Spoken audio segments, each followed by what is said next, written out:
Так, слово предоставляется для анализа Антону Егору Петровичу, ведущему научному сотруднику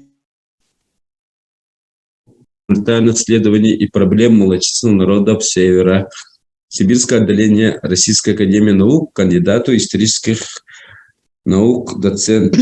Письма Платона Аюнского как 17-го, как источник по изучению национального культурного возрождения якутского народа.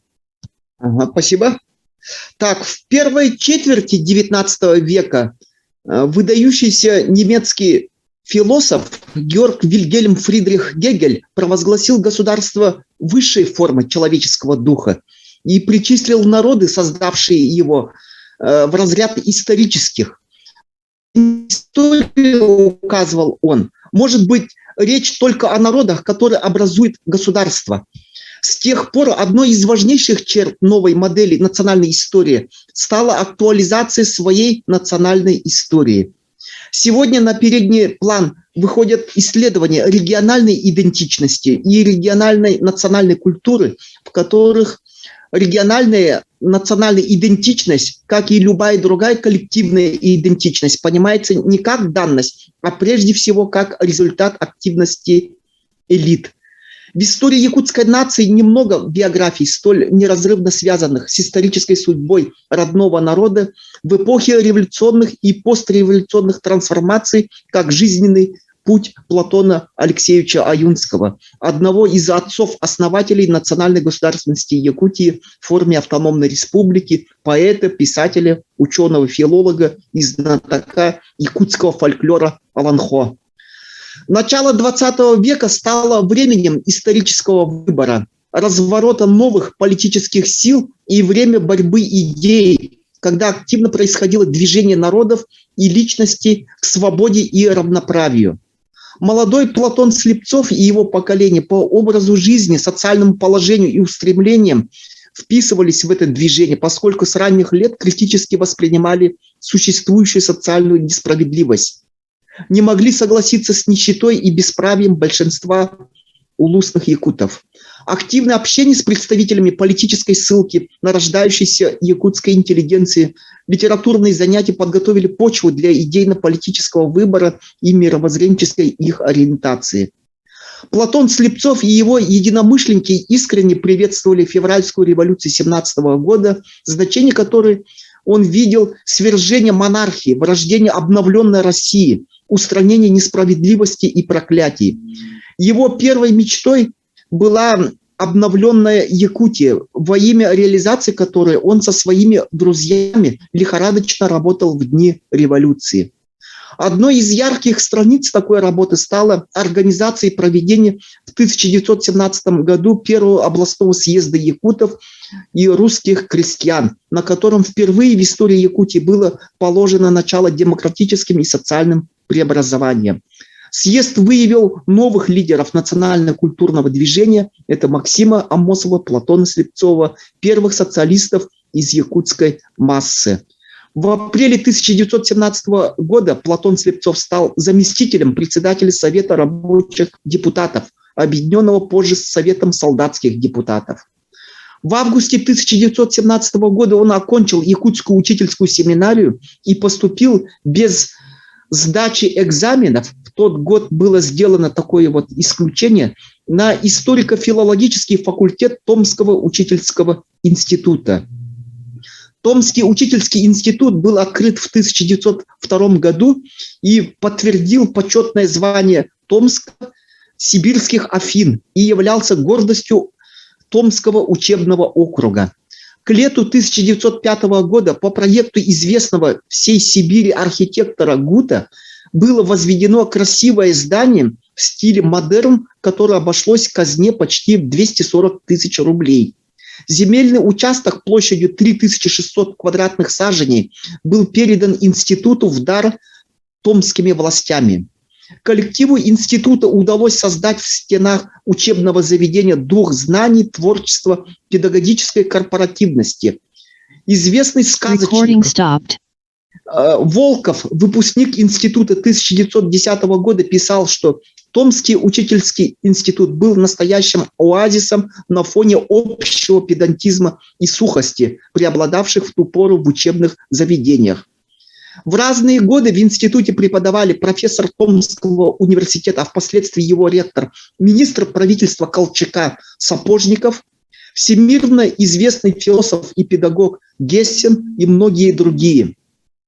Рисованию воспитанников учительского института обучали известные всей Сибири художники Лукин, Поляков, ученик Репина Прохоров. После успешного завершения курса обучения выпускники получали звание учителя высшего начального училища. Постановлением Временного правительства от 14 июня 1917 года о реформе учительских институтов, которое содержало несколько принципиальных положений. Во-первых, курс обучения в институтах сохранялся трехлетним. Во-вторых, вводилась специализация по 3 отделениям: словесно-историческому, где учился Платон Слепцов, физико-математическому, естественно-историческому и географическому. Закон от 17 июня 1917 года повышал статус учительского института до уровня выше среднего учебного заведения. В 1 класс института принимались лица, окончившие курс учительских семинарий, мужских гимназий, реальных с дополнительным классом училищ, коммерческих училищ, лиц, состоявших на учительской службе не менее 2 лет. Учащихся реформированных учительских институтов было решено именовать слушателями. Годы обучения теперь называли не классами, а курсами. В учительском институте курс богословия и истории религии читался исключительно на научной основе. Примерный учебный план по истории не вводил жестких ограничений по распределению материала между курсами. Всеобщая история со вступительным курсом первобытной культуры преподавалась на протяжении всех 3 курсов в виде обозрений типических форм политической, общественной и экономической жизни человечества. Со 2 курса вводилось изучение русской истории. Кроме того, был предусмотрен 1 час семинарских занятий по всеобщей и русской истории. Платон Алексеевич писал: «После долгих испытаний и крушений, духовно и материально, я нашел приютный уголок под сенью Томского учительского института». В этот период данное учебное заведение реформировалось. И по словам автора письма, как раз он отмечал те изменения, которые произошли в ходе нововведения этих дисциплин. Василий Никитич Протодьяконов, преподаватель университета, был абсолютно прав, когда сформулировал вывод, что письма Платона Слепцова, Аюнского были предназначены не только одному адресату, Максиму Кировичу, своему другу, но и всем знакомым семинаристам из числа социал-демократической молодежи. И здесь он перечисляет Степана Максимовича Ржакова, Степана Филипповича Гоголева, Василия Слепцова, Ивана Кычкина и многих других.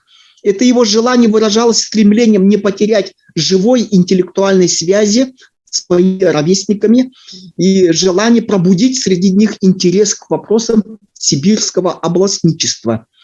Такая традиция составления писем к интеллектуалам была присуща многим деятелям Якутии, как Михаил Афанасьев, Алексей Кулаковский, Семен Новгородов, Михаил Николаевич Тимофеев-Терешкин, Кузьма Осипович Гаврилов и другим. Дореволюционный режим отстранил элиты имперской периферии от управления, потребовав от них безоговорочного подчинения имперской гегемонии. Равноправие могло быть достигнуто только через ассимиляцию. Поэтому революция в окраинных регионах многонациональной империи вылилась в восстание лишенных культурной и национальной самостоятельности национальных меньшинств. Такой вывод сформулировал один из современных ведущих историков, политологов западных Йорк Боберовский. И Платон Слепцов-Аюнский вот в своих письмах он также вот писал, что якутам в условиях монархии не разрешали учиться на родном языке, формировали не то якута, не то русского, а в общем человека без определенной цели, без любви к нации, с презрением и недоверием к русским. Ибо мы в каждом русском видели господина над своей национальной физиономией, давящего нас и не разрешающего нам развернуть знамя творчества. Русские сатрапы нам не разрешали на родном языке поставлять на сцене пьесы, петь песни, что и сказалось сжимающим образом над нашей духовной творческой жизнью. Он также писал, что я каждый раз пишу об одном и том же, и потому, пожалуй, покажется, что я слишком националист и что нахожусь очень близко до шовинизма. Да, я националист. Отчасти эту свою позицию он объяснял долгим давлением монархизма. Платон Алексеевич предполагал, что уже существует широкий национальный кружок учащихся якутов и якуток, кроме союза всех учащихся, который стремится к широкому проявлению своих природно-национальных способностей в области творчества. Поэтому в одном из его писем содержался призыв: на заре новой жизни, на заре пожара мировой катастрофы, если мы не будем работать на благо родного народа, то кто же будет работать? Ну, в то время вот в Сибири вот один из лидеров областничества, Потанин Григорий Николаевич, вокруг него всегда группировалась инородческая молодежь. Постоянно он, Потанин, будил ее национальное самосознание и руководил направлением ее деятельности. Григорий Николаевич из простых бурят формировал ценных сотрудников Восточно-Сибирского отдела Русского географического общества. Для пробуждения самосознания народа он предлагал кыргызам изучать свой родной язык, историю, обычаи, устные памятники старины. Для создания умственного центра, где могла развернуться духовная жизнь казахской интеллигенции, лидер областников предложил покрыть степь сетью светских школ, переводить на казахский язык лучшие книги русской и европейской литературы. Еще в 1905 году областники разработали проект введения в Сибири областного парламента, согласно которому Сибирская область становилась полноправным членом федерации. А в ведение областной думы переходили местное бюджетное право, просвещение, здравоохранение, пути сообщения, общественная безопасность, право пользования, распоряжения землями, лесами, водами, недрами, определение порядка землепользования в связи с переселением крестьян и инородческий вопрос. Григорий Николаевич Потанин уже тогда считал, что коренные народы Сибири могут иметь свои собственные областные интересы, отличные от интересов русского народа. Поэтому он указывал на необходимость введения у инородцев областной и даже политической автономии, когда и органы самоуправления будут обладать финансовой самостоятельностью. Платон Алексеевич писал, что если мы не теперь станем добиваться самоопределения и автономности в деле национального возрождения и самотворчества, то когда сумеем их добиться? Вы должны работать, работайте под флагом свободы и куйте дело экономического благосостояния якутов и поддерживайте работников этого дела. Цель областничества и автономии – это децентрализация и полное национальное самоопределение национальных меньшинств со смешанным населением. Нам необходима автономия территориально-национальная и культурная, полная вплоть до федеративного устройства. Сибирь должна быть федеративной по отношению к метрополии со своими финансами. Централизм власти подавляет творчество и гений народности, а децентрализация власти дает силу и возможность каждой народности проявить свой творческий гений в области суда, закона и культуры. Поэтому мы здесь отчетливо видим прямое влияние идей областников Потанина на идеи Платона Аюнского, который уже начиная с 1917 года твердо придерживался идеи введения национально-территориальной автономии. Но при этом он здесь вот в своих письмах, Платон Слепцов, оговаривается, что при отсутствии путей сообщения и фабрично-заводской промышленности это могло препятствовать быстрому процветанию Сибири без поддержки метрополии. Поэтому Платон Слепцов Аюнский считал необходимым в данный момент принятие статуса автономии по отношению к метрополии, а введение федерализации могло произойти лишь в будущем с развитием экономического и культурного уровня региона. Интеллектуальным сообществом в тот период, вот на рубеже 19-го, начала 20-го столетия, принадлежала исключительная роль в легитимации культурного дискурса, создания, распространения разнообразных культурно-образовательных практик, журналов, научных обществ, университетских кафедр, научных школ, поддержание культурных традиций, сохранение национальных ценностей. В ситуации институциональной нелегитимности культурно-образовательных и научных практик именно интеллектуальные сообщества выступали способом структурирования общественно-политических и интеллектуальных движений на ее территории. Якутские студенты в Томске во главе с Платоном Слепцовым Аюнским организовали национальный кружок с целью выступить посредниками между якутами и другими инородческими племенами Сибири, а также для поднятия уровня просвещения экономического благосостояния народов. Предполагалось в будущем образовать подобные объединения с целью развития самодеятельности, творчества и духовной консолидации. Впоследствии он отправлял свои статьи и переводы книг в культурно-просветительное общество Саха-Мах. В письмах своих он писал, что якут исключительно был поэт, но за отсутствием богатой письменности родной не усовершенствовал свой дар. Наша будущность совершенствования развития этой поэзии и нашего на вид бедного и тяжелого языка, но языка весьма гибкого, образного. Наша история в том, чтобы свою литературу сделать общечеловеческим достоянием. Вот как раз эти идеи совпадали с идеями многих интеллектуалов России, Запада, вот как раз вот в эпоху формирования наций. Вот, потому что вот печатный язык, он как раз вот формировал классические языки, не позволял народам вот, от угрозы распада, вот, защищал, предохранял. И вот как раз вот формирование как раз литературного языка имело очень большое политическое значение. Вот. И здесь вот Платон Алексеевич отмечал, что русский язык находится на высшей точке эволюции, а наш язык в рудиментарном состоянии и сыром виде.